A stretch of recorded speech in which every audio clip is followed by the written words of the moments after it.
대선을 위해서 쓰일 것 같으면 많이 내야지. 통일교에서 윤석열 대선 후보를 위해서 큰 거 한 장 썼는데 그게 1억일까? 하는 생각이 좀 들긴 하네요. 그렇지 않다면 뭐 다른 통로를 또 만들었을 수도 있죠. 저 지금 나올 게 너무 많다고 지금 생각합니다. 네. 권성동, 윤상현, 네. 윤한홍 이분들은 매우 위험하다. 정청래 대표는 메시지가 강할 뿐이지 네. 이념적으로는 자유민주주의라는 우리 헌법 체제 안에 있는 이야기를 하고 있는 거예요. 예. 근데 우리 김문수 후보라든가 장동영 후보는 내란이라고 하는 자유민주적 체제를 부정하는 행위와 연동되어 있는 겁니다. 김문수 지금 후보가 하는 얘기는 사실은 본인이 할 수는 없는 얘기죠. 네. 그때 당시 운동권에서 선호련의 김문수는 전설적이고 뭐 신화적인 사람이었기 때문에 본인이 극자를 얘기하는 거는 뭐가 좀 아니 저도 80년대에 대학을 네. 다녔기 때문에 네. 그 내용을 알고 있는데 네. 그렇게 얘기하는 건 좀 이해가 잘 안 되는 것 같아요.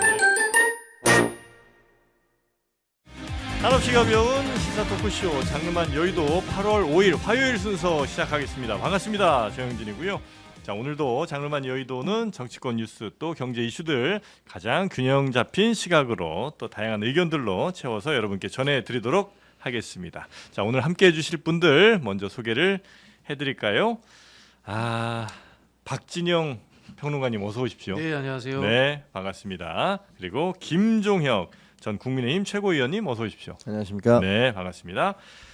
노영희 변호사도 함께하십니다. 네, 안녕하세요. 네, 반갑습니다. 그리고 신혜영 기자 오늘 뉴스 정리해 주셔야죠. 안녕하십니까? 네, 반갑습니다. 자, 일단 지금 뭐 속보 들어온 거 또 현재 진행되는 뉴스들부터 좀 먼저 쳐내고 가겠습니다. 네.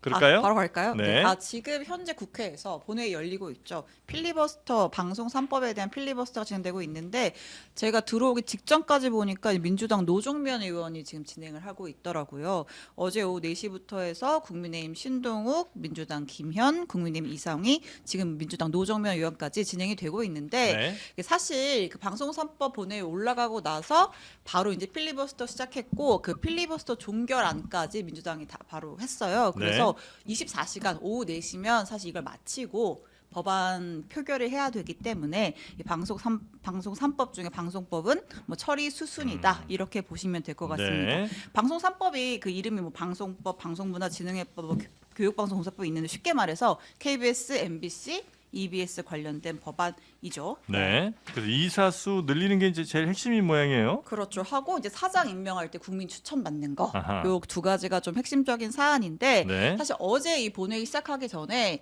그 이제 사실 쟁점 법안이 3개가 있잖아요. 방송 3법 있고 그다음에 이제 노란봉투법 있고 그다음에 상법 개정안이 있는데 셋 중에 뭘 제일 먼저 이번 본회의에 붙일까를 좀 논의를 했었어요. 여야가요? 네, 왜냐하면 이제 임시국회가 끝나고 나머지 법안은 필리버스터를 하게 되면은 이제 8월 임시국회로 넘겨야 되기 때문에 처음에는 사실 노란봉투법을 여당에서 먼저 올릴 거다 이런 얘기가 있었는데 아무래도 그 정청래 신임 대표가 그 3대 개혁을 강조하고 있잖아요. 네. 뭐 검찰 개혁, 사법 개혁, 언론 개혁을 강조하고 있어서 그래서 이제 방송 3법부터 처리하겠다 이렇게 좀 입장을 정리를 한 것 같고 뭐 관련해서 사실 뭐 필리버스터 준비했던 야당 입장에서는 왜 갑자기 또 법안 처리 순서 바꾸느냐 이거 무슨 점심 메뉴 정하는 거냐 뭐 이렇게 반발을 하기도 했는데 뭐 어쨌든 순서가 이렇게 정리가 됐습니다. 네. 네. 24시간 필리버스터 끝나는 게 한 오후 4시? 오늘 그렇죠. 오후 4시. 4시 한 3분쯤이면 표결될 것 같아요. 네. 요 방송 3법은 야당에서는 이건 저 언론 장악 법안이다 이렇게 지금 보고 계시는 거죠? 그렇습니다. 네. 어떤 점들이 제일 그렇습니까? 이렇게 방송은 제가 볼게요. 기자하면서 보면은요. 또 경력이 또 있으시니까. 네, 항상 네. 뭐 그 야당일 때는 주장하는 게 절대로 언론과 검찰을 활용하지 않겠다라고 네. 얘기하지만 권력을 잡으면 항상 왜냐면 언론은 스피커고 네. 검찰은 칼이잖아요. 그러니까 칼과 스피커를 다 장악을 하려고 노력을 하더라고요. 어느 정권이든지 예외 없이 그렇게 해왔습니다. 그래요. 네. 그리고 이 방송법 같은 경우는요. 그래서 그걸 좀 못하게 하자 뭐 이런 거 아니에요 지금 근데 방송법이? 과거에 네. 이 방송과 관련해서 서로 의견이 다르기 때문에 네. 이런 경우는 서로 만나서 합의를 해야 돼요. 네. 각자의 주장이 서로 달라요. 네. 네. 지금 여기서는 뭐 공영방송을 정상화하기 위해서 한다. 네. 그 예로서 네. 뭐 우리가 국회에서 추천권을 줄이고 그다음에 나머지 다른 시민단체들이라든가 네, 네, 네, 네. 변호사들이라든가 뭐 그 언론 단체들이 주겠다라고 하는데 그 단체들이 대부분 다 친여 지금 현재 친민주당 성향인 분들이 대부분이에요. 지금 언론 단체들이. 그러면 형식적으로는 그것이 숫자를 늘렸기 때문에 공정한 것이다라고 얘기를 하면서 자기들 편을 많이 집어넣어 놓으면 편향적일 수밖에 없다. 그걸 공정하다고 얘기할 수는 없는 거죠. 보수 성향의 미디어 단체들은 별로 없어요. 별로 없습니다. 왜 없어요, 근데? 그거는요. 예. 사실은 언론 자체가 네. 언론의 성향 자체는 예. 정권을 비판하고 네. 그다음에 견제하는 게 본연의 목표예요. 예, 예, 예. 그러다 보니까 어느 정도는 리버럴하고 진보적 성향을 띠는 것은 뭐 당연하다고 생각해요. 아, 그건 그래요? 본질상으로 그런 건데 네. 특히 이제 언론 단체는 시민 단체들도 다 마찬가지잖아요. 지금 보면 민주당 지지하는 시민 단체들은 우후죽순이지만 네. 뭐 보수 정권을 지지하는 시민 단체들은 거의 없어요. 왜 그런 거예요, 그거는? 그거는 제가 보기에는 네. 시민단체의 성격 자체가 그런 것 같아요. 예를 들어서 네. 과거에 이제 운동권이었던 뭐 저의 친구들이나 이런 친구들이 많이 또 그런 단체들로 들어가 갔었는데 네. 그런 뭐 전 세계적인 흐름인 것 같기도 하고요. 알겠습니다. 시민단체가 왕창 늘어난 것은 네. 사회주의 정권이 몰락하고 난 다음에 네. 그 다음에 전 세계적으로 많은 시민단체들이 늘어났어요. 뭐 그런 것들도 네. 영향이 있겠죠. 그런 시민단체들이 많이 포함되는 것 자체가 형식적으로는 공정해 보이지만 오히려 한쪽으로 너무 편향될 수밖에 없는 구조다라는 말씀이신 거죠. 요거 어떻게? 그러면 시민단체를 포함시키지 말아요? 지금 있는 그대로 놔두면 달라져요? 저는 이 지금 참 제가 우리 김종혁 최고위원이 참 좋아하긴 하지만 네. 이 그 부분에 얘기하고 대한 지적하려고. 이 부분에 대한 그 비판은 좀 제가 보기엔 좀 타당하지 않은 것 같아요. 왜냐하면 현실적으로 지금 하고 있는 게 이 네. 정권의 입김에 맞는 혹은 정권의 입김에 많이 작용하는 현재 시스템을 바꿔서 좀 분산시키자라는 게 사실 가장 핵심이거든요. 그래서 그 분산시키는 방식으로 이사 수도 늘리고 그다음에 그 사람들을 추천할 수 있는 그 사람들의 그 모 집단이라 그럴까 이런 네. 것도 다 늘리고 또 실제 거기에 국회의 의견을 많이 적용시킬 수 있도록 지금 바꾼 거예요. 사실 네. 민주당 입장에서도 정권 잡았으면 이거 안 하는 게 맞지만 민주당 입장에서는 한다고 했기 때문에 지금 한다. 사실 이 입장이었거든요.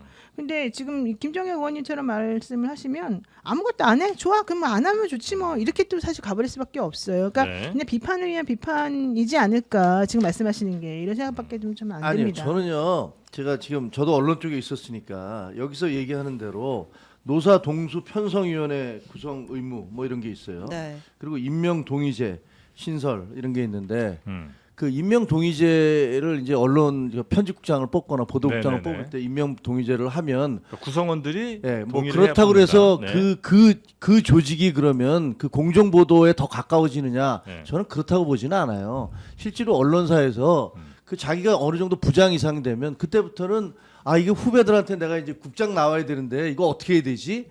라면서 상당히 신경 쓰게 돼 있어요. 어쩔 수 없이. 예, 보도 자체의 무슨 공정성보다는 네. 나도 이제 정치인처럼 표로 이게 돼야 되니까 네. 그런 부분을 신경 쓸 수밖에 없는 거고요. 노사 동수 편성위원회 구성 의무도 예를 들면 대통령을 한번 생각해 보세요. 대통령이 그 국무회의에서 수많은 장관들이 있고 거기서 네. 토론이 이루어지지만 결정은 누가 하죠? 대통령이 하시는 거예요. 그게 정상적인 질서예요. 네. 그 기업도 마찬가지라고 생각을 해요. 근데 예를 들어서 그 노사 동수 이게 서로 화합하고 잘 나가면 모르겠는데 서로 계속 싸움만 벌어지면은요. 그러면 그게 공정 보도와 무슨 상관일까라는 생각이 저는 들어요. 그 편집국장이 네. 의사 결정을 제대로 내리지 못하고 네. 그다음에 거기서 뭐 계속 서로들 이렇게 충돌만 이루어진다면 그게 공정 보도와 관계가 있는 걸까라는 생각이 저는 들어요. 이게요. 네. 민주주의에 대한 이해하고 연결됩니다. 민주주의는 최고의 제도인가? 그렇지 않습니다. 그렇지 않죠. 최악의 상황을 면하기 위한 거예요. 네.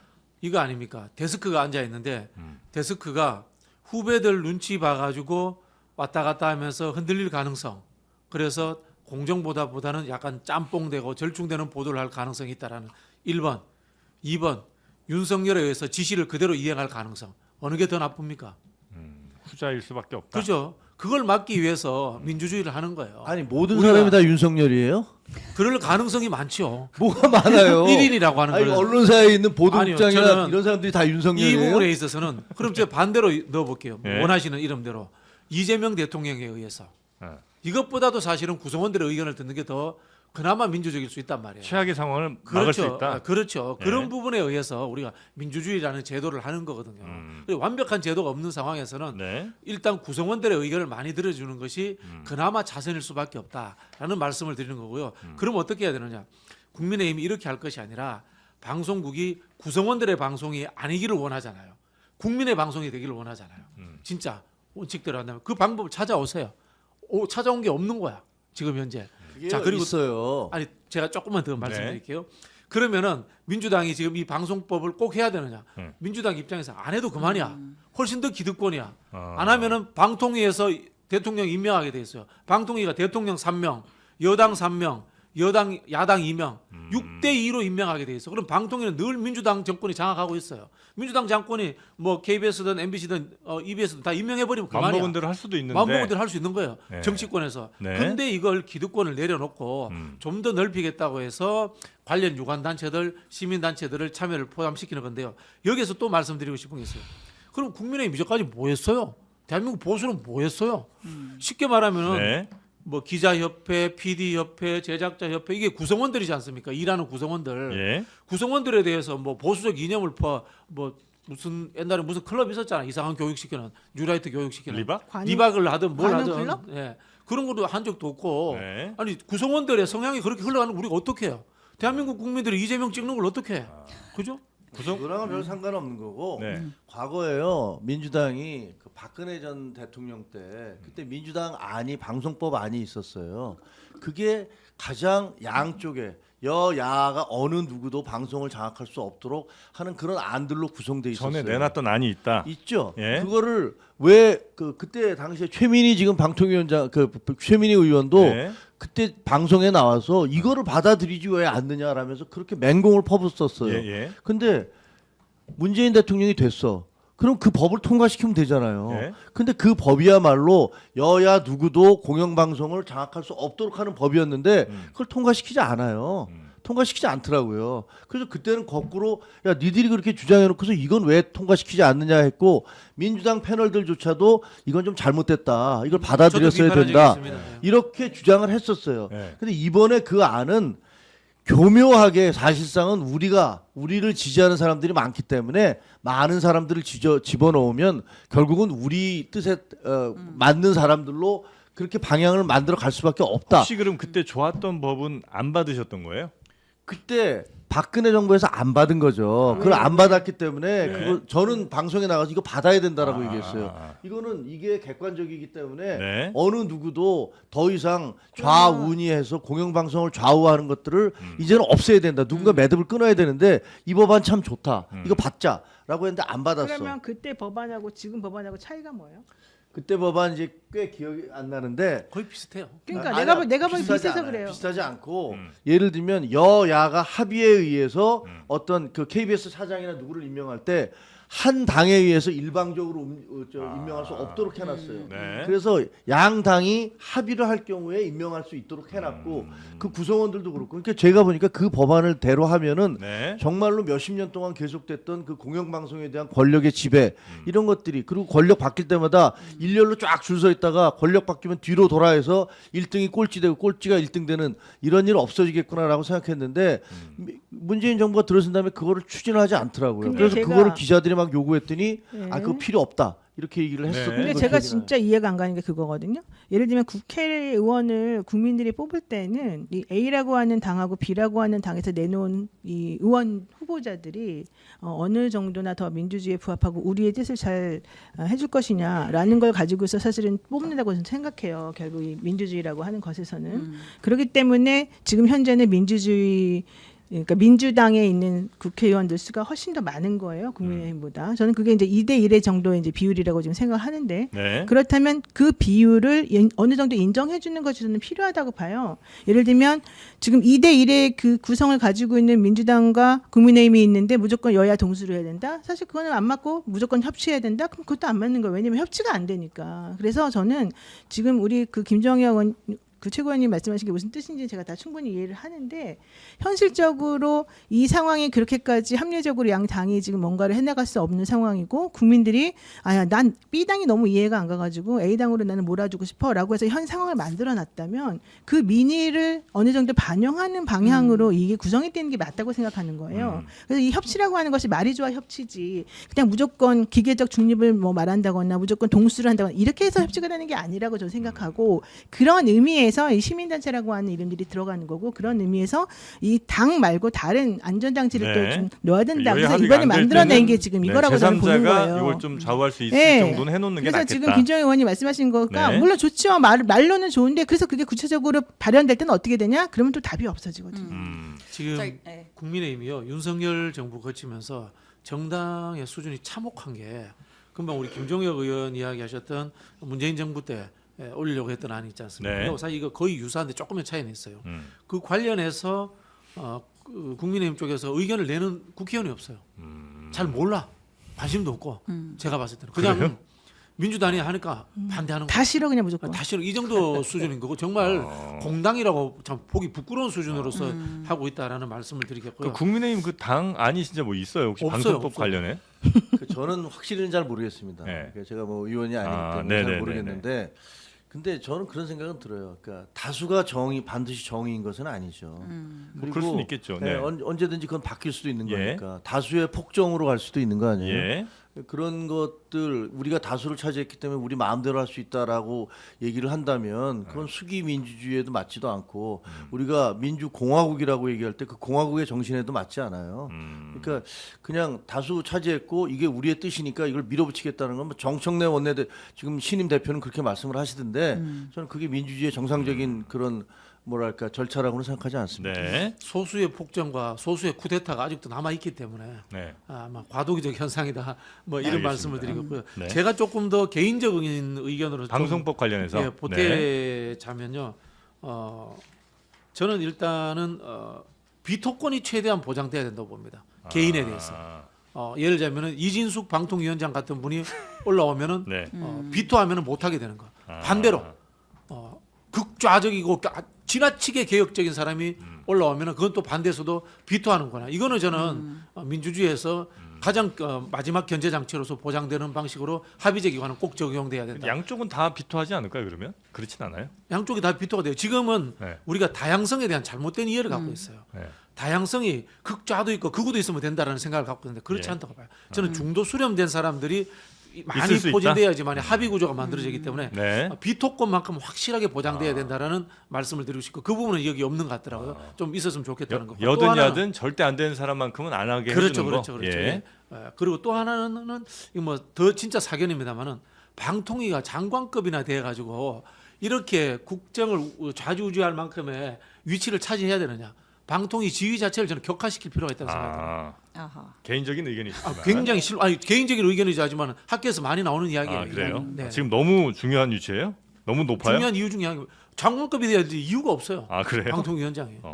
네. 자, 일단은 네. 오후 4시면 이 방송법은 통과가 되겠죠. 제적의원 5분의 3 이상이면 통과가 되기 때문에 이제 여권에서 충분히 통과를 시킬 수가 있고 사실 대통령실도 입법 관련해서는 국회의 뜻을 존중한다. 지금 민주당이 추진하고 있는 것들이 대통령의 뜻과 다르지 않다라고 했기 때문에 거부권 쓸 리가 없잖아요. 그래서 앞으로 남아 있는 것들 뭐 방문진법, EBS법, 또 8월 임시국회에서 할 노란봉투법, 상법 개정안 전부 다 뭐 거부권 없이 이제 시행이 될 것으로 전망이 됩니다. 네. 이제 민주당이 계속 정청래 신임 대표 체제에서 조금 더 강한 개혁 입법 드라이브를 걸고 있는 상황인데 어제 필리버스터 할 때 그 신동우 의원이 그렇게 얘기하더라고요. 내가 오늘 본회의장 와서 정청래 의원 만나면 악수라도 한번 하려고 했는데 내란 세력과는 악수도 안 한다 그래가지고 정말로 서운합니다. 저희도 여당을 여당으로 인정하지 않겠습니다. 뭐 이런 얘기를 했고 네. 지금 이제 어쨌든 이제 국민의힘도 전당대회 시즌이잖아요. 새롭게 당대표가 뽑히면 정청래 대표랑 대화를 해야 될 텐데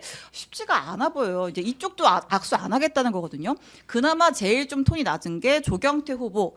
그래도 내가 이제 민주당 출신이니까 정청래를 잘 알고 우리 당 뭐 정당 해산한다는데 내가 잘 다룰 수 있어 정청래. 내가 적임자야. 이렇게 하는가 하면 네. 장동혁 후보 같은 경우에는 정청래는 계엄 유발러다. 저런 사람이 내란의 교사범이자 주범이다. 이렇게 말을 해서 어저께 네. 굉장히 깜짝 큰 놀랐어요. 논란이 네. 됐었죠. 내란 교사범이자 주범이다. 예. 네. 계엄을 유발한 자가 정청래다. 계엄 이렇게 유발로. 얘기를 했고 네. 그다음에 이제 정청래 대표가 그런 극우 세력 뭐 내란 세력과는 뭐 협치할 수 없어 이렇게 얘기를 하니까 우리가 극우야? 그럼 넌 극좌야라고 말한 후보가 또 있죠. 들어볼게요.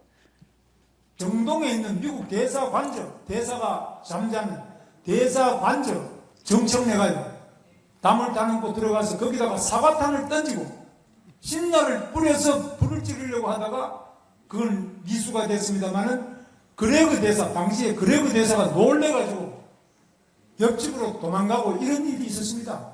이런 자가 극좌 테러리스트 아닙니까 여러분?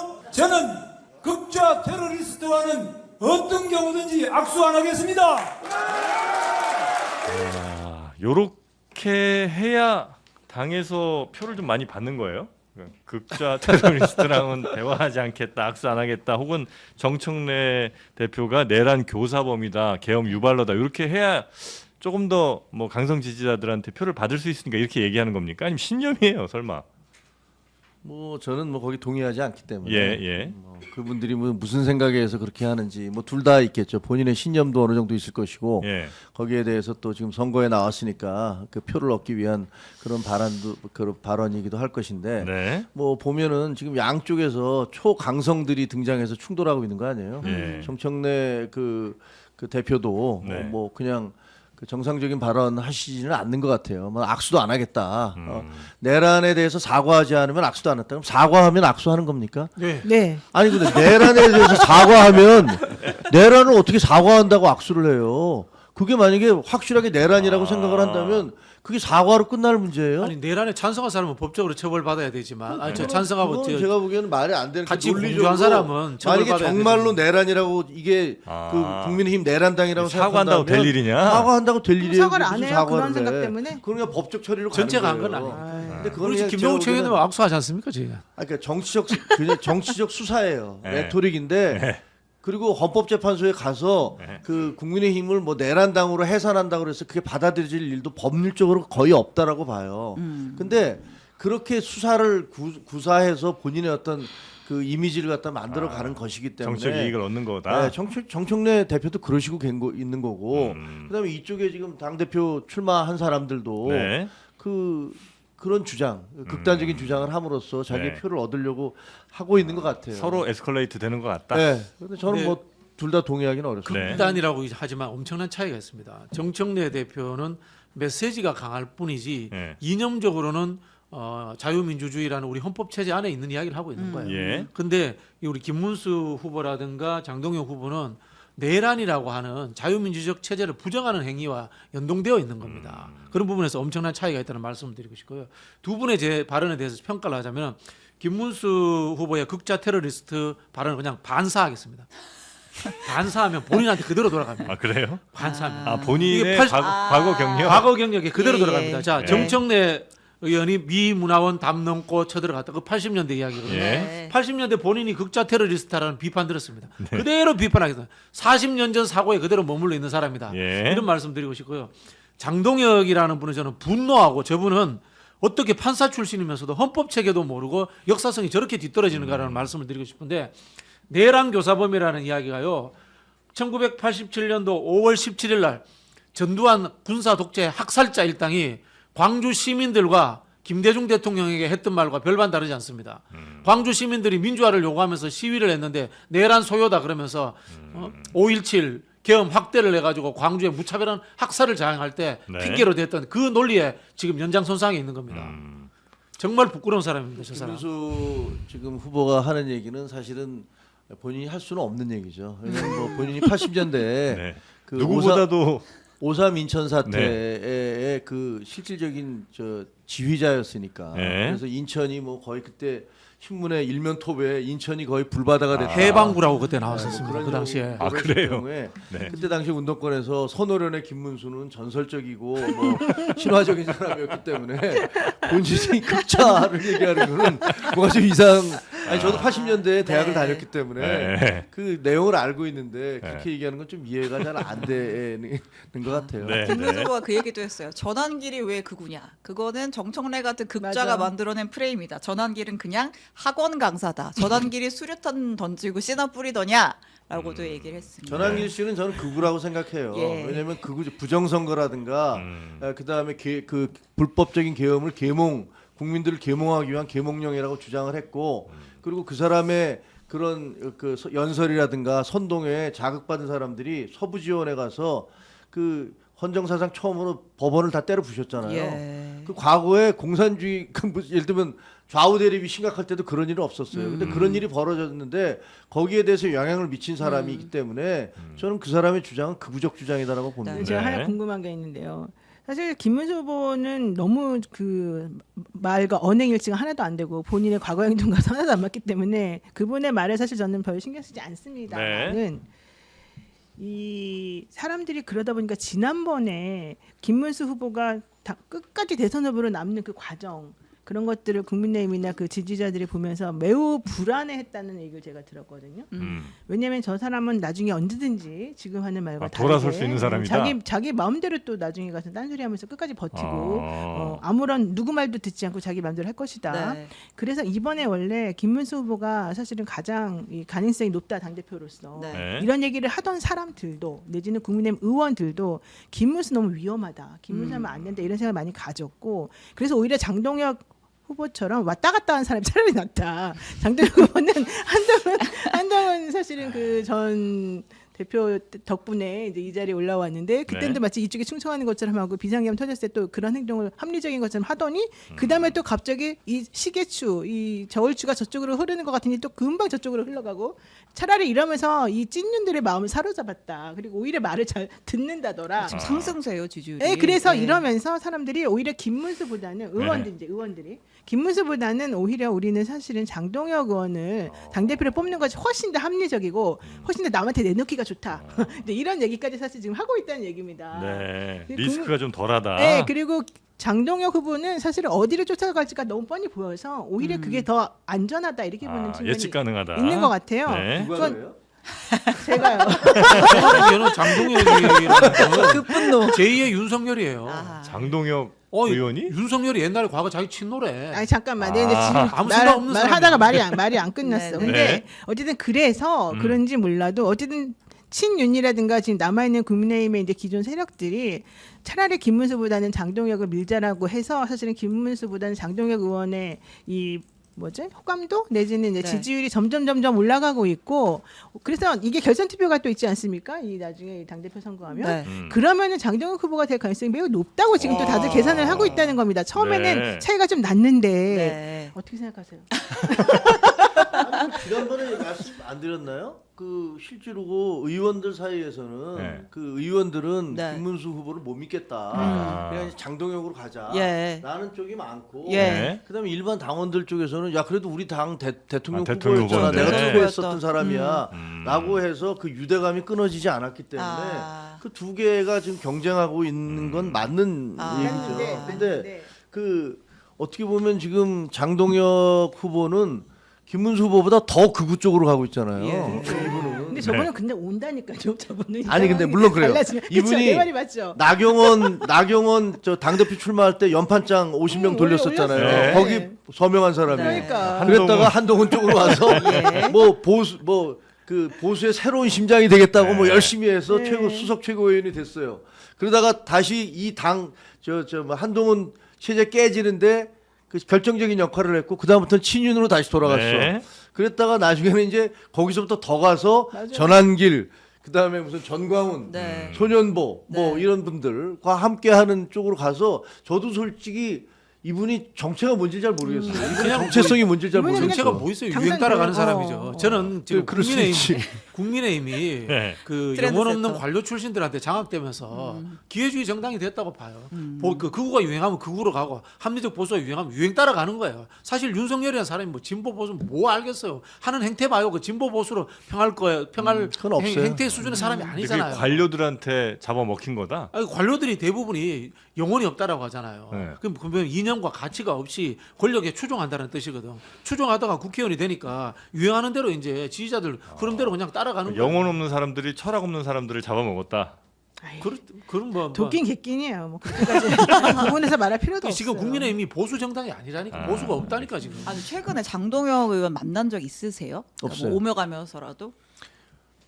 없어요. 아무 저 옛날에 가까웠던 분들하고 연락을 끊었다. 네, 과거의 동지와는 누가- 절연한 건가요? 뭐 전화를 계속 했는데 네, 안 받아요? 안 받는데요. 아. 안 받는데 저는 뭐 과거에 이제 대선 때 네. 그 어디야 그 여의도에서 네. 그 건물 1층에서 한번 마주쳤는데 저는 옛날부터 좀 잘 알거든요. 아. 그래서 뭐 가까운 사이였는데 또 더구나 이제 친한 계로 같이 있었고 근데 거기서 서로가 좀 민망하잖아요. 아, 네. 그래서 야 장의원 우리 끝나고 소주나 한잔 하자 그러고 그냥 헤어졌는데 그 이후에 그다음 못 봤어요. 저는 사실 장동혁 의원은 되게 오래전부터 알았어요. 국회 파견 판사 와 있을 때부터 아, 그래요? 연락을 되게 오래 주고 받았었는데 최근에는 전화를 받지 않더라고요. 아 그래요. 그러니까 네. 상관적으로 본다니까. 자기가 국회 파견 판사 시절에는 네. 친민주당인 척 했다라는 거 그래요. 아니에요? 맞아요. 지금 바로 사람들이 그거예요. 이야기하는 거. 그러다가 어. 이제 사법농단이 불거지니까 이제 민주당으로는 이제 출마가 좀 어려우니까 어려우니까 해서 끌려가고. 이제 뭐 그러니까 지금 되게 국민의힘에 기회주의적이에요. 보세요. 제가 진짜. 직업 이야기 나경원 판사, 권성동 검사, 권영세 검사, 송원석 기재부 공무원, 아. 김기현 판사, 또 누구 있어? 장동혁 왜 이렇게 판사. 싫어? 장동혁 판사, 네. 추경호 기재부 공무원 전부 다 공무원 출신들이야. 장동혁- 옛날 보수 정치 운동가도 없고 장동혁 의원은 한동훈 검사. 꿈이 뭐예요? 예? 장동혁 출세하는 거. 아, 그렇지 않을까요? 저도 그렇게 대선- 봐요. 대통령이 대통령이나 아. 대통령 언저리에 있는 거. 그게 이제 아, 제일 큰 그게 꿈이에요. 그분이 원하는 자, 거예요. 여러분 저희가 지금 다룬 주제는 차기 정청래호의 앞으로의 행보인데 지금 갑자기 아니 우리나라의 사실은 노 변호사 때문이야. 아니 근데 내 말이 맞잖아. 공직 사회가 잘못된 것 중에 하나가 예? 공무원들의 정치적 중립을 이야기하거든요. 예. 그러다 보니까 공무원들이 되는 순간 네. 영혼을 내려놔 버려요. 네. 영혼이 없어져. 근데 이렇게까지 기회주의적으로. 가출을 심하게 하면 안 돼요. 이분은 도대체 그 방향성이 없잖아요. 우리가 누가 가출하면 쟤는 어느 방향을 갔을 것이다 해서 데리고 올 수 있는 이 라인이 있어야지 그 사람이 정상적인 사람인데 도대체가 어디를 갔는지 알 수가 없고 한 번은 이쪽으로 갈 것 같고 한 번은 저쪽으로 갈 것 같고 그래서 물어봐. 당신 왜 그러냐? 당신의 행보의 근원이 뭐냐? 다 자기도 대답을 못하는 거야. 유행 따라가는 거예요, 오로지 유행 따라. 추구하는 거는 권력욕밖에 없는 맞아요. 거예요. 근데 이런 사람을 사실은 이렇게 훌륭한 국민의힘 이 보수 정당 정통 보수 정당이 그런 사람을 당 대표로 뽑아 놓으면 안 된다는 거예요. 제가 하고 싶은 말은. 지금 보세요. 관료 엘리트들이 정치를 하니까 어떤 상황이 벌어지냐면요. 네. 관료할 때부터 저 사람 보수 판사야, 진보 판사야. 네. 저 사람 진보적 기재부 공무원이야, 보수적 기재부 공무원이야. 관료가 보수적이고 진보적이면 안 되잖아요. 그럴 필요가 없죠. 오히려 관료 사이까지 멍들게 하는 거야. 이거는 양당이 컨센서스로서 고위 관료 엘리트 출신들이 정치권이 못 들어오도록 하는 그런 하나의 동의가 사회적 동의를 아니, 만들어놔야 돼요. 중요한 건 정치를 왜 하냐는 양쪽 다 거야. 망가뜨리는 거예요. 정치를 두 하려면 분 너무 신이 났어. 그만해요. 잠깐만 정치를 하려면 실제 그 정치를 본인이 해가지고 나라에 도움이 돼야 되는 거예요. 네. 국민들에게 도움이 되거나 네. 이 정치 발전을 이루거나 지금 하시는 것들 보면은 그냥 무슨 장 하나 딸려고 이런 거밖에 없는 거지 본인이 어떤 가치관도 없고 철학도 없고 그냥 오로지 여기 휩쓸려 저기 휩쓸려 이거밖에 없는 거예요. 그럼 이런 분이 무슨 정치 발전에 도움을 근데 주겠어요? 민주당에도 고위 공무원 뭐 관료 그 출신들이 민주당도 그럼 문제 민주 많이 마찬가지죠. 있잖아요. 예를 들어서 송미령 장관에 대해서 비판하잖아요. 네, 그런 사람들은 안 받는 게 맞다. 맞아요. 앞으로는. 정치권에서는 특히 안 받는 게 많아요. 알겠습니다. 자 그리고 굉장히 화나는 뉴스가 또 있죠. 국민 시각에서 볼 때는 네. 와 이렇게 또 8.15를 활용을 하나 싶은 예. 생각이 듭니다. 어제 본회의장에서 포착된 송원석 국민의힘 원내대표 비대위원장의 핸드폰 자 보시죠. 특사 관련 김땡땡 안상수 전 시장 부인이죠. 정찬민 전 의원, 홍문전 전 의원, 심학봉 전 의원 복권 요청 추가입니다. 투 누구? 강훈식 비서실장으로 보이죠. 네. 라고 하니까 이제 강 실장이 답변 안 보이는데 아무튼 감사합니다 웃음 하니까 강 실장이 이게 다예요? 라고 되묻고 송원석 원내대표가 현재까지 연락 온 거는 이게 전부입니다. 그 8.15를 정치인들은 이렇게 보내는 모양이에요. 누구 특사를 내보낼 수 있는 날인가? 나는 정말 보면서 일단은 이재명 정부가 잘하네요. 뭘 잘하는 거죠? 원래 특사했을 때 네. 여야 원내대표한테 추천받는 게 정치권의 오랜 관행인데 관행이긴 윤석열 한데. 정부 때 없어졌죠. 아 근데 다시 복원한 거예요? 예. 저게 잘했다고요? 근데 이제 추천을 누가 하느냐 문제는 네. 다른 문제지. 그 당이 책임져야 되는 문제지. 그러면 저런 분들 아까 이름 올라간 분들에 대한 의원님 저런 사면 네. 요구나 복권 요구 괜찮습니까? 그분들은 왜 복권돼야 되는 겁니까? 안 되죠. 근데 왜냐하면 아 이거 네. 여야 가리지 말고 욕 먹어야죠. 예, 뭐 하는 거예요? 이게 뭐냐면요. 네. 저는 사실 밖에서 그 방송에 나와서 조국 대표에 대해서 사면 얘기가 나올 때 아니 그게 무슨 정치범도 아니고 개인 비리인데 그리고 그 3분의 1도 저 채우지 못했는데 그걸 사면한다는 게 대통령의 사면권 남용이다 말이 안 된다라고 주장을 했어요. 네. 근데 저분이 송원석 원내대표가 저렇게 함으로써 저는 네. 진짜 창피해서 할 말이 없어졌어요. 아 근데 송원석 원내대표도 김치국이랑 똑같이 주장했었어요. 조국 뭐, 사면하면 맞아요. 안 된다. 뭐라 그랬냐면 네. 네. 그 이번 사면은 민생 사범에 국한해야 되고 예. 정치적 흥정과 거래가 되면 안 된다라고 그래놓고 본인이 잡히면 저게 뭐야. 얘기를 하신 거야. 네. 그래놓고 저걸 저렇게 저게 잡히니까 아니 그럼 저 남들이 야 너는 말이야 조국 사면은 안 된다 그러면서 니네 지금 사면해달라고 하는 사람들 전부 다 4년 7년 뭐 네. 비리 혐의로 이거 다 이렇게 뇌물 횡령 뭐 이런 예, 건데. 중형을 받았고 그 중에 뭐 성범죄도 있더라고요. 아. 근데 그런 사람들에 알고 대해서 네. 이거를 사면해달라고 니네 당에서는 다 당 대표가 그러고 있는데 네. 뭐 조국은 무슨 민생 그 정치사범도 아닌데 왜 해주냐고 이렇게 얘기하는 건 뭐냐? 그럼 저도 할 말이 없어요, 맞아요. 솔직히. 그래서 화가 나. 그래서 저도 네. 페북에다가 이게 뭐 하는 짓이냐 도대체. 아니 당 대표가 이렇게 네. 하면은 창피해서 우리 당 어떻게 할 수 있느냐라고 제가 뭐 비판도 했지만 국민의힘 이렇게 되면 민주당도 하긴 했겠네요. 모르겠습니다, 여야 그거는. 다 하겠죠. 여야 다 당연히. 하겠죠. 사면에 아. 대해서는 당연히 올라가는데 예. 문제는 송원석 원내대표가 그동안 해왔던 말이나 네. 그동안 보여줬던 행동과 하나도 안 맞는 예. 저런 게 명단에 올라가니까 그렇죠. 차라리 자기가 지향하는 바와 똑같은 사람을 그냥 사면해달라 그랬으면 그건 어느 정도 이해가 되는 부분이 있는데 지금 그동안에 한 말하고 지금 김정일 의원이 정확히 말하잖아요. 그동안에 이런 사람은 안 된다고 하더니 뭐 하는 짓이냐. 성범죄자까지 포함되어 있다. 에휴, 이 말이 이걸 딱 또 맞는 들켜요, 거죠. 또 참. 그러니까. 일부러 들킨 거 아니야? 설마. 일부러 들키진 않았을 거예요. 아유 진짜. 아 근데 보면 강훈식 비서실장도 이게 다예요? 라는 답변을 통해서 우리가 이게 진짜 정치권의 오래는 관행이라는 걸 관행은 알수 있죠. 맞죠. 이걸 저한테 왜 보내시죠가 아니라 이게 다예요? 여기에 대해서 뭐 혹시 강훈식 실장이나 뭐 별다른 얘기는 아직 없습니까? 강 실장 워딩은 없었고 그냥 네. 대통령실 관계자를 통해서 이제 특사 관련 광복절 사면 특사 관련해서는 각계의 의견을 의견 수렴 듣는다. 중인 상황이다 정도의 코멘트가 있었습니다. 거기다 감사합니다. 뭐 이렇게 이거 예, 있잖아요. 눈웃음 눈웃음. 눈웃음. 네. 진짜 그거 보는데 창피해 너무 죽겠다. 네.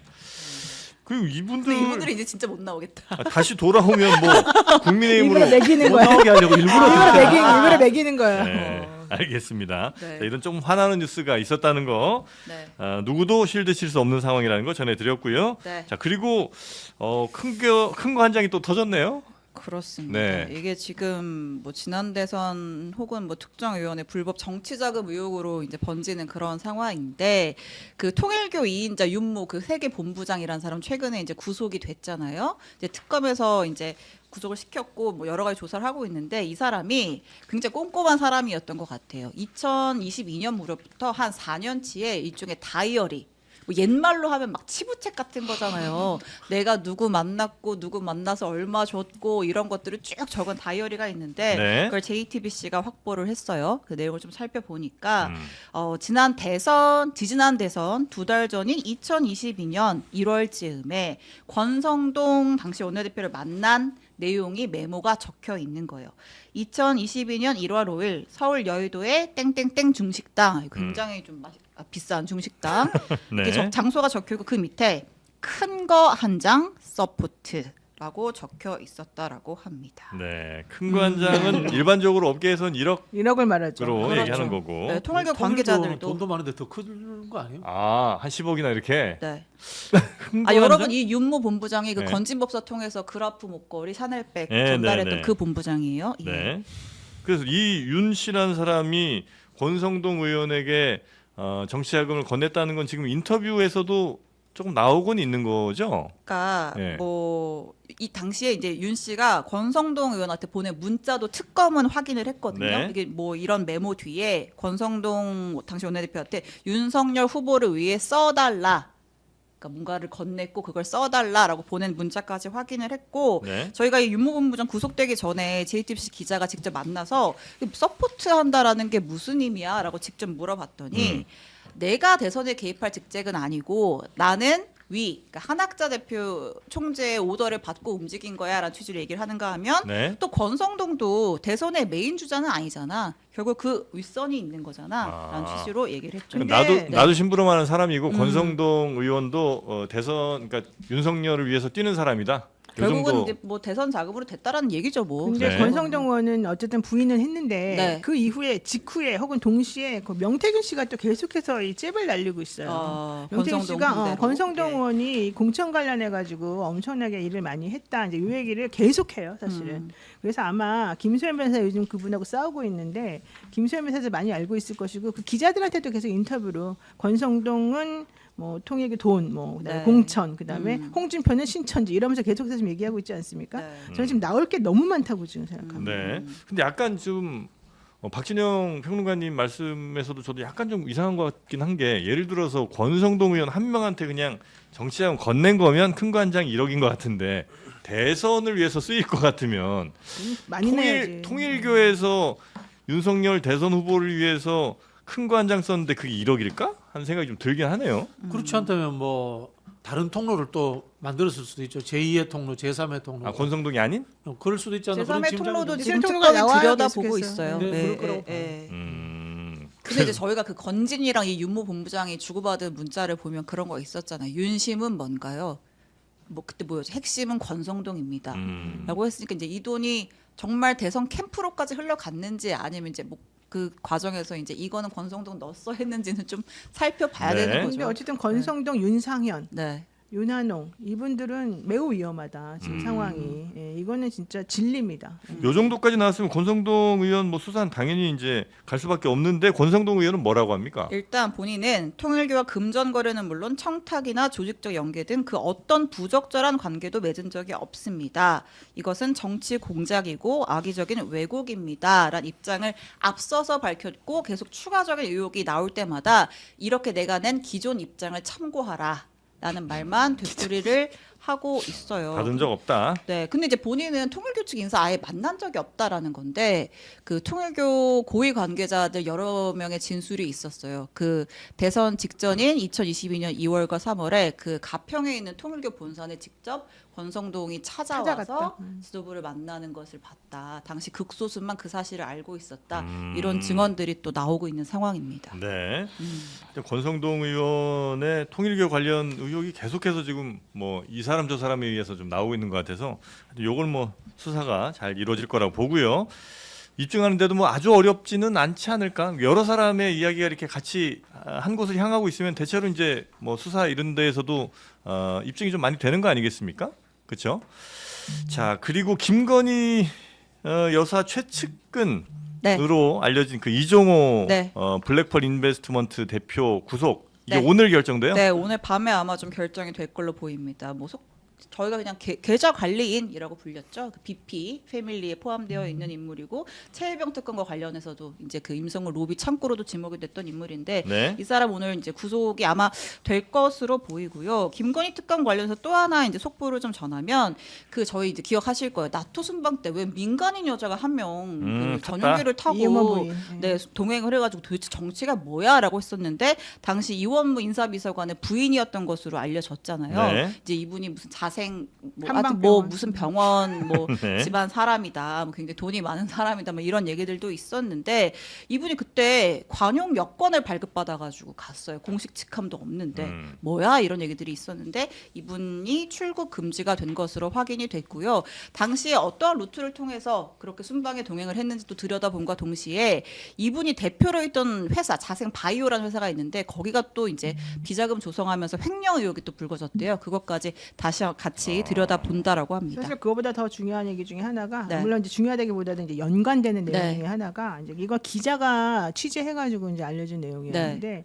우리가 그때 당시에 이 신 씨라고 하는 사람이 왜 그 공군 비행기에 자기가 개인적으로 타가지고 네, 이거 네. 했나 이상하게 생각했잖아요. 네. 그리고 그 사람이 공식적으로 이 비행기를 타기 일주일 전에 또 그 동네를 한번 샥 훑고 사전 왔다는 답사도 갔어요. 네, 그 세급으로. 얘기가 있었었어요. 네. 그러니까 사람들이 왜 훑고 왔겠냐, 왜 거기를 훑고 왔냐. 근데 나중에 보니까 뭐예요?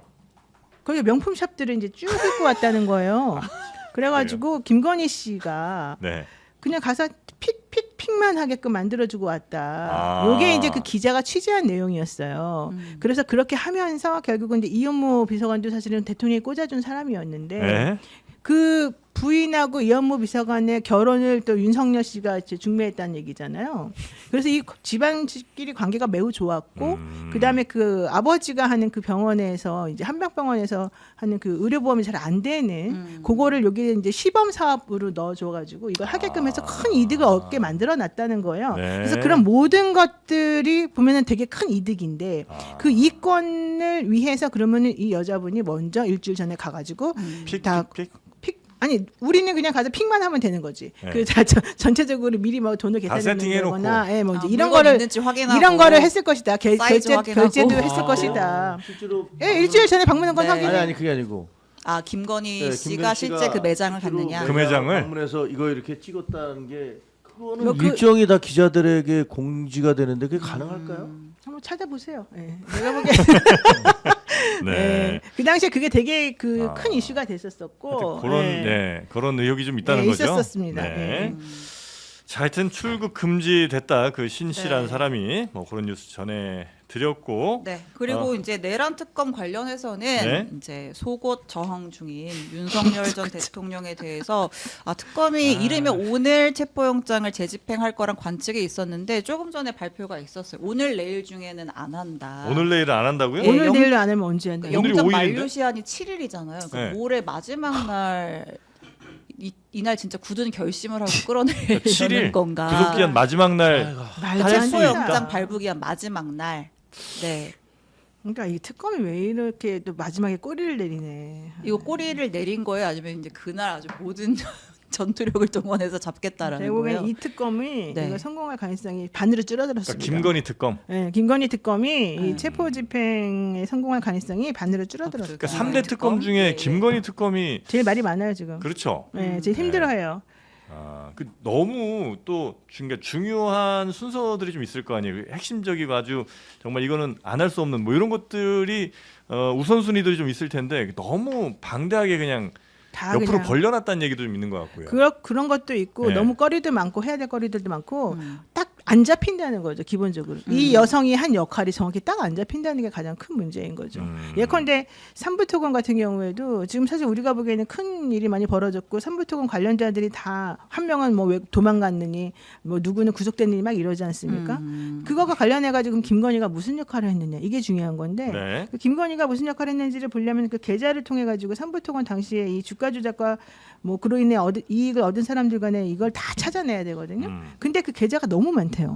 뭐 계좌가 11만 건이나 뭐 이런 얘기까지 나와버려요. 그러다 네. 보니까 여기에서 김건희 걸 찾아가지고 김건희를 연결관계를 찾는 게 쉽지 않다는 거예요. 뭐 이제 이런 식인 거예요 말하자면. 그래서 그런데도 불구하고 그럼 중앙일보에서는 왜 지금 김건희를 구속하기에는 자신감이 많이 넘친다라든가 뭐 김건희에 대한 수사는 80% 이상 됐다라든가 이런 기사가 얼마 전에 나왔었잖아요.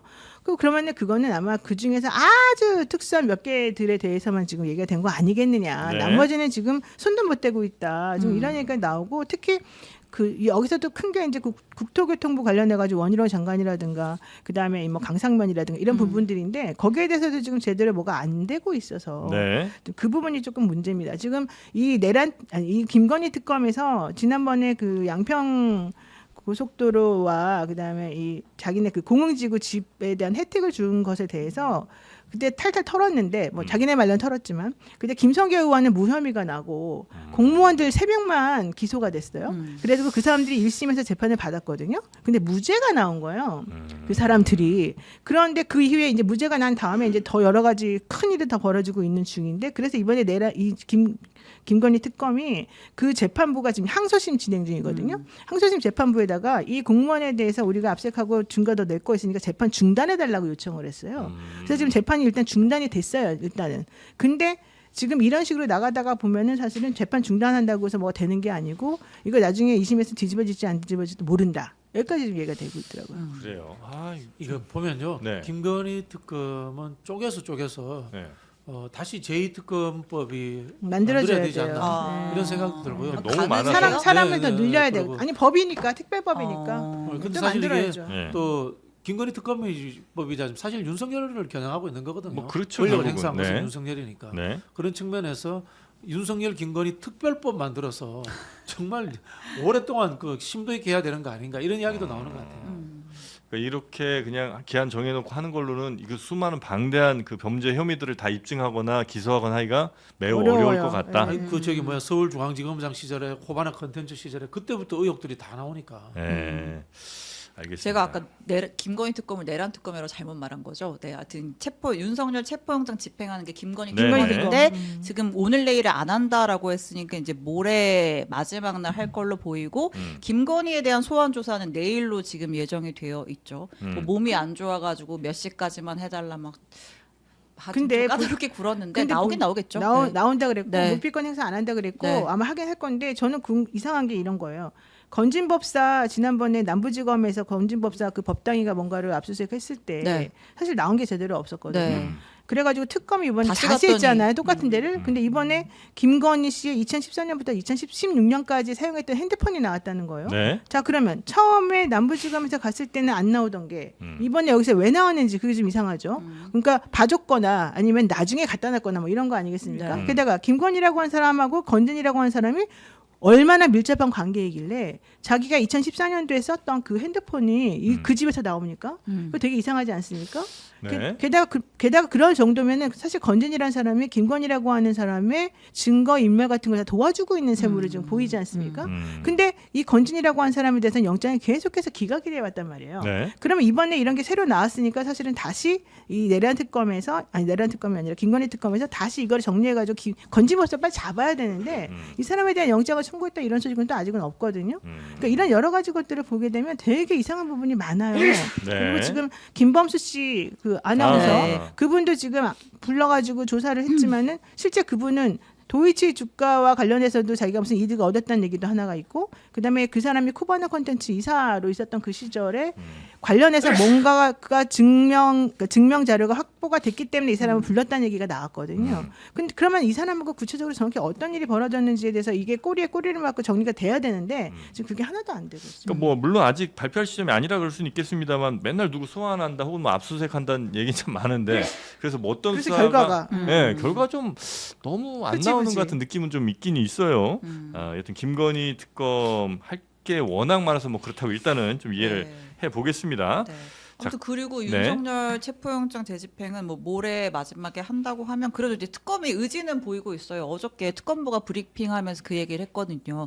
과거 윤석열 수사팀장이 국정농단의 최순실을 끌어냈던 것처럼 하겠다. 라고 하면서 당시 상황도 되게 디테일하게 묘사를 해줬어요. 네. 최순실이 이제 막 끌려 나오면서 막 소리 지르니까 옆에 있던 청소 아주머니가 연병하네 막 했던 것까지 이제 그런 상황까지 묘사를 해가면서 그렇게 최순실을 끌어냈듯 윤석열이 최순실을 끌어냈듯 우리도 영장을 집행할 것이다. 그 기준에 따를 것이다. 예, 네. 라고 이야기를 했습니다. 근데 그 집행하면은 무슨 실체적 진실을 규명하는데 무슨 도움이 될까요? 그러니까 이제 어차피 진술 안할 윤석열은 건데. 진술 어차피 거부를 진술 안할 할 테니까. 건데. 예. 그러다가 그 수사관들 거기 보내느니 다른 사람들 실제로 증거를 더 확보할 수 있는 사람들에 대한 수사를 또 박차를 가하는 게 더 낫지 않을지. 이 상황이 그래서 윤석열이 만든 프레임인 것 같아요. 이것도 네. 저는 그래도 이런 생각하시는 분들이 많은데 김정일 네. 의원처럼 이런 생각을 가지면 위험하다고 봐요. 왜냐하면 만약에 이 말대로 하게 되면 그냥 버티고 끝까지 법을 뭉개고 나 아무것도 안 할래 이러고 막 억지 부린 사람들은 아무도 그러면은 전례가 데려가서 할 되니까. 수가 없어요. 왜냐면 어차피 다 와가지고 진술 거부할 게 뻔한데 뭐 하려고 그렇게 강제구인을 해 이렇게 돼버리는 것이고 네. 그럼 강제구인 할 수 있도록 영장 내주는 거는 아무 소용이 없어지는 게 되거든요. 게다가 특히 이 사람이 전직 대통령이었기 때문에 사실 구치소에서 제대로 지금 대응 못하는 것도 많고 네. 그다음에 그다음에 정성호 법무부 장관이 구치소장한테 당신 똑바로 하라고 얘기했는데도 불구하고 지금 협조가 안 되고 예. 있는 거예요. 이거는 정말 이 질서 유지나 이 명령 체계도 하나도 안 먹혀 들어가고 있다는 거라서 이거는 실질적으로 그 사람이 와서 말을 하건 안 하건 두 번째 문제고 네. 실제 법이 제대로 적용되고 있다는 거 이거를 보여주는 면에서라도 저는 필요하다고 봅니다. 근데 법이 제대로 적용되지 못하고 있다는 아니 것만 그래서 계속 보여주는 건 아닌가요? 그거를 할 수 있는 게 네. 그래서 이 특검인데 네. 특검이 이걸 해줘야 된다는 거예요. 네. 근데 특검이 지금 좀 겁내고 있는 것 같아요. 내가 봤을 때. 뭘 겁내는 거예요 도대체? 그러니까 건드리면 법적 조치 취하겠다고 지금 이 변호인들이 막 으름장을 놨어요. 네. 근데 그 말도 안 되는 소리인데 네. 거기를 원래 그렇게 그냥 넘어가면 안 돼요. 그냥 데리고 나와가지고 네. 그래 네가 만나 내가 만나 해보자 이러고 그건 그거대로 가고 이건 이거대로 가고 이렇게 정리해 준 게 맞거든요. 근데 왜 맨날 주춤주춤 아니 하려면 어제 했어야죠. 아 그러니까 제대로 그냥 그냥 끌어내서 끌어내야죠. 말만 나중에 하지 말고. 뭐 이걸 갖고 혹시 변호인들이 뭔가 법적 문제 삼으면 그건 그럼 이제 그때 가서 판단을 판단하면 받아보든지 되죠. 그쵸. 예, 아니면 그냥 아예 그럼 네 조사 안 받을 거면 됐어 다른 애들 조사하고 그렇죠. 빨리 갈래 이렇게 하든지 해야 되는데 너무 좀 못하는 것 같다는 느낌은 이제 개인적으로 좀 듭니다만 아니, 뭐 그러니까 나름의 어려움이 다른 있겠죠. 피의자 피고인들은요 네. 자기 형량 문제가 있잖아요. 그 나갔을 때 계속 거부를 하게 될 경우에는 다 네. 죄를 시인하는 거가 되니까 양형 문제가 있으니까 뭐 협조하는 척이라도 할 수밖에 없지만 지금 그 내란 관련 이게 지금 비상계엄 관련 재판은 그 어차피 무기 무기징역 아니면은 사형이잖아요. 네. 그러니까 무슨 형량 같은 것들을 생각하는 건 아닌 것 같고 그리고 지금 특검에 제가 만약에 특검이라면 강제 구인을 했어. 네. 근데 아무 말도 안 했어. 음. 그러니까 그냥 이따가 다시 돌려보내. 네. 그 몇 번 하면 뭐라고 그러겠습니까? 뭐 하려고 데리고 오냐? 안 할 거를. 어차피 안 하겠다고 그러는데 그 시간에 그 에너지 딴 데 써서 실체적 진실을 밝히는데 더 쓰지 뭐 하려고 그렇게 보여주는 쇼를 하느냐. 이렇게 비판을 받을 수도 있는데 적어도 어쨌든 한 번 정도는 그 체포영장 발부받아서 시도를 해봤는데 안 됐다. 그리고 올 생각이 전혀 없다. 네, 와봤자 네. 실익이 없다. 그러면 이미 대통령의 바닥까지 다 보여준 거 아니에요. 그러면 그거를 가지고서 계속 뭐 이런 식의 어떤 언론 플레이 비슷하게 하는 것보다는 좀 더 다른 에너지를 다른 쪽으로 썼으면 좋겠어요. 네. 자 그리고 이거 좀 뭐 작은 뉴스는 아닌데 하여튼 좀 이상한 뉴스가 하나 또 있군요. 네, 그냥 짧게 전화 네. 가겠습니다. JTBC의 작은 단독. 그 윤석열 전 대통령이 그 용산 집무실에 그 비밀의 문처럼 생긴 데다가 그 사우나 만들어 놓고 썼다라는 네. 게 최근에 알려졌잖아요. 보도됐죠. 근데 사우나뿐만 아니라 대형 침대. 그러니까 일반적으로 우리가 그 구매하는 침대 말고 이제 특수 제작한 것으로 보이는 대형 침대가 있었다. 베리 킹 사이즈. 예. 네. 그렇습니다. 그런 그리고 침대가 집무실에 있었고 있었다. 그리고 이제 경호 쪽 관계자에 따르면 하여튼 뭐 윤석열 전 대통령이 허리가 좋지 않아서 해외 순방을 다닐 때마다 크고 좀 딱딱한 이제 좀 허리 아프면 딱딱한 거 베고 자야 되잖아요. 그랬는지 뭐 아무튼 침대 매트리스를 전용기에 싣고 다녔다. 그래서 그게 크다 보니까 수송 담당자들이 매우 애를 먹었다라는 증언이 나왔습니다. 매트리스도 들고 다녀요? 아니 뭐 들고 다니는 것도 그렇지만요. 집무실에 있었다는 것은 네. 사우나하고 피곤하니까 자고. 거기서 자고 했다 뭐 이렇게 이제 추정되는 거거든요. 해외 가서도 틈만 나면 잤다 뭐 이렇게밖에 해석이 안 되는 것 같아요. 정말. 틈만 나면 술 아유. 마시고 틈만 나면 자고. 네. 자 그리고 지금 주식 양도소득세 뭐 대주주 요건 강화 등등 관련된 이야기도 좀 있는데 잠시 후에 뭐 자세히는 좀 다루겠습니다만 지금 네. 당에서도 그리고 정부에서도 조금 이제 다른 이야기들이 나오곤 있죠. 그렇습니다. 사실 이게 지난주 목요일인가 이제 당정 네. 협의를 거쳐서 세제 개편안이 발표가 됐는데 그리고 나서 이제 금요일에 주가가 한 4% 떨어졌잖아요. 난리가 나니까 이제 여당에서 화들짝 놀래가지고 이제 김병기 원내대표가 이거 재검토 해보겠다라고 하니까 네. 또 이제 설계하는데 참여했던 진성준 의원 같은 경우 무슨 소리냐 대의를 위해서 가야 되는 거다 하고 또 이소영 의원은 아니다 이건 좀 잘못됐다. 하여튼 뭐 여당 내에서 갑론을박이 있었고 네. 이제 관련해서 이제 대통령실도 좀 신중하게 추이를 보고 있는 것 같아요. 음흠. 근데 다만 지난주부터 있었던 그 주가 하락과 세제 개편안이 이게 명확한 인과관계에 의한 거라고는 좀 보기 어려운 거 아니냐. 아무튼 우리가 좀 신중하게 검토를 해보겠다는 입장이고 여당에서도 좀 일단은 정청래 대표가 네. 공개적으로는 싸우지 마라. 라고 함구령을 내리긴 했는데 이거 좀 뭐 기준을 좀 완화하는 방식으로 갈 거라는 관측이 나오고 네. 있습니다. 그러니까 내부적으로 어느 정도 의견을 좀 정리해서 그 다음에 아마 당 입장을 내겠다 뭐 이런 얘기인 것 같군요. 예. 네.